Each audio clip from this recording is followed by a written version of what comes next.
Paul, you there?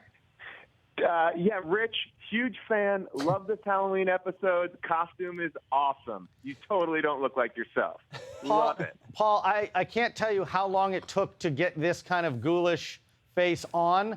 And the hardest part was the hair. It really does look good. Now, are you Netanyahu or are you like who are you trying to be? What character from the league are you trying to be? I'm actually trying to be a cabinet minister from the Iranian parliament. Okay, oh good. It works. It definitely works. I like it. It's great. Yeah, then I keep it vague. I don't want to insult, I don't want to insult one person with this. Well, how has it been going? Have you covered Seinfeld yet? Because I'm calling in for a sports show, and I'm hearing a lot of talk about Seinfeld. When are we going to talk about sports on this show? Yeah, it's a cornucopia. This whole thing, we talk a little sports, a little pop culture. I found I know very little about anything else. So they're trying to pen me in. By the way, speaking of sports, are you actually going to sit down and watch football this weekend? No, I have a baby, Jeff. I have a 6-month-old baby. I don't watch anything. Well, who does he root for? 4 weeks to watch an episode of Walking Dead. I support the Jets, and if they keep on, I don't have to watch football because I know the outcome. They're going to lose. They're 1-7. They have 2 good games a year, so I try to figure out when that will be, and I watch those 2 games. Yeah, it's the Jets are just a dumpster fire right now. I don't know if there's any other way to describe it. Were you surprised? I mean, you want Rex Ryan to stay? Would you like him to go? I want actually that whole team just to incinerate. Rex Ryan is the worst, and he was clever and cute when he was on Hard Knocks. But now it's just like he should leave, right? He should definitely leave. Put Eric Decker's wife in there. She at least has more fire than Rex Ryan. She's it couldn't be worse. I mean, she could probably. By the way, you think she could get 2 more wins out of the team? I think anyone could. I think I could get 2 more wins out of the team. So, hey, now that being on the show and spending a lot of time with NFL players, do you watch the games differently now? Do you actually now that you sort of see, I've actually hung out with them? Well, here's the thing. With these NFL players, I'm always under the assumption that I'm much younger than them because they are giants. You don't realize, when you, I just assume everyone that's in sports, they still have the mentality of a child that, they're older than me. And meanwhile, they're, a decade younger. But they're, way, way bigger. They're taller than any human being that you're next to, and they're wider than most cars. So it's it really is intimidating. And you often put us in these situations, the show's improvised, where we have to do something that is slightly uncomfortable to these guys. And, whether we have to, because we're involving them into our storyline. And we don't always tell them exactly what we're going to do so we can get their honest reaction. So that's always the best and scariest part of the whole show. Yeah. When I had to invite Terrell Suggs to my wife's only party and just seeing his reaction to what could have been potentially a racist party.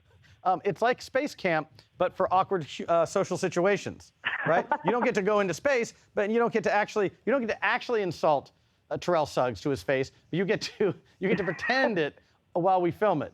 By the way, how fun was he? Exactly. We are ultimately insulting these. We're so much more forward with these guys than ever. But then you also feel weird because when we take a break and when you're just hanging out, I don't want to talk to them about the team because I feel like, am I trying to get my fantasy information out of them?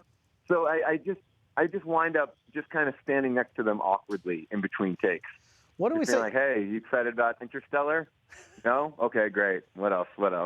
Who did Mark Duplassy was saying about J.J. Watt and Cam Jordan and Jordan Cameron? He said that it was like someone put a human in the 125% machine because they're proportioned exactly the same as us. There's just more.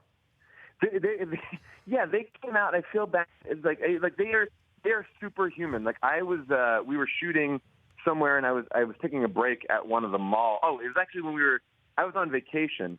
And the Dallas Cowboys training camp was nearby where I was on vacation. And I was going in this little mall area, and all of a sudden this giant bus pulled up, and every Dallas Cowboy came out of this bus because they were, I guess, partying that night at Toby Keith's Bar and Grill. I love this bar and grill. And just watch a train of these guys get off in casual clothes. It was this is the future race here. So basically, if a zombie attack happens, just get to your local football stadium because they will be. Just get behind these guys. I need to fight it out.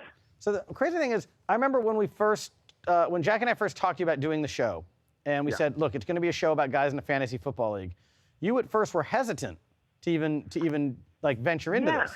Because I was a football fan, but fantasy just didn't seem like fantasy to me at that point seemed like what Dungeons and Dragons seems to like everybody else in the world. Like, what's I don't know what that is. I can't do that because the show is going to be improvised, kind of like Curb. Have that same kind of like loosened dialogue. I was like, I'll feel like an idiot. I won't be able to do this. Right, but now you're a 27th level. Now you're a 27th level paladin. Oh, come on! Now I'm like shooting lasers out all the time and forget about it. But now I literally am in 3 different leagues and not doing badly at all. The only thing that's really taken a hit is with this baby. I sometimes forget about Thursday night games. So last night, things went bad for me. Although I forgot to set my lineup, and especially in LA, if you don't set your lineup by 5:30 and you don't think about it, the worst. By the way, we should tell everybody this is so you had never played fantasy football, but by year 2, you were adding and dropping from your wedding. Oh yeah, 100%. Year 1. That was year 1. That was year 1? I'd never played fantasy football. Well done. Yeah, you're getting great golf claps from Chris 1 and Chris 2 over here. who by the way are calling. They called you. Oh, you mean our co-star, Paul Scheer from the league? I was in a scene with Paul, so I think I'm Paul's co-star. Well, and by the way, it was great because we actually were nominated for an Emmy for best sports duo. That's duo. fantastic. Really that's at the top of my resume right now. So it's an honor to let you work with me, Paul. I think by the way, he was also nominated for the background Emmys. Yeah. The Begemmies. The Begemmies. Yeah, you were nominated for a Begemy for your role as hat dispenser. Excellent work, Brockman. Thank you. Have you recovered from shooting the season?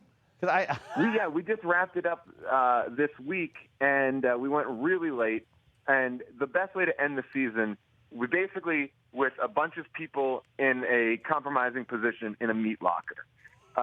So that was that we really, couldn't turn off. It was a 30, 40 degree meat locker, and they're like, it's in a working restaurant. So well, we can't turn it off. All of our meat will go bad. Well, here's the thing, though, Jeff, and now we're far enough away from it just to let everybody know that, we were in that meat locker, and it did get hot, and there's food in there. So someone's going to get salmonella at one point. Someone eating at that restaurant, there was fish in that fridge. Someone's going to get food poisoning, if not already. All I have to say is welcome to the league. So, hey, Paul, yes. What do you think? Jets, Kansas City. Michael Vick playing against his old pal, Andy Reid. What do you think is going to happen? Well, I think it's going to be another Jets loss.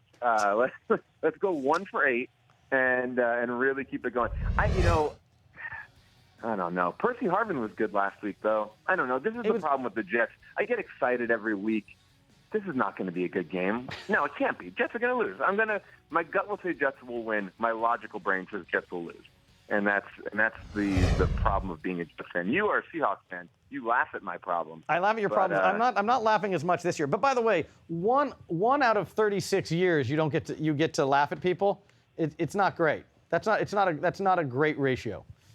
Look, I'm also a Rangers fan, and throughout my whole high school life, they were yelling 1940, and they finally got good again. They got good, and then they got bad. It's tough. New York sports is tough, although the Rangers are good now. But so the other thing I'll ask is in the offseason now that it's playoff fantasy time is coming. Are people bugging you a lot for their lineup help? Yeah, people are bugging you for lineup help, but here's the thing: it doesn't make a difference. It's like someone coming up with you. Like somebody coming to you with a puzzle piece going, where does this fit in my puzzle? It's like, I don't know what your puzzle looks like. There's a lot of factors that come into play. It's like, I don't know who you're playing. I may tell you a good person to play, but it doesn't make a difference if the other team is going to lot you down. So, fantasy football I'm hearing fantasy football is so complicated, I can't help you. Yeah, basically that's basically it.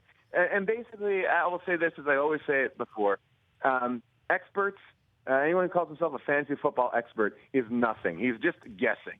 So just remember that. So whenever you want help, just guess, and you'll probably get it right 50% of the time. There we go. And or just ask Paul Scheer. See you guys later. And Jeff, this is great. I think you should maybe switch over. I feel like you're very calm and you're great. And, you know, I could see you on this couch like with Lady Gaga, you know, talking about cricket. It's going to be great. Thank you, Paul, for lying. Thank you, Paul, for lying right to my face. Love you, and I'll see you on Sunday. The Rich Eisen Show, weekdays at noon Eastern. On Audience.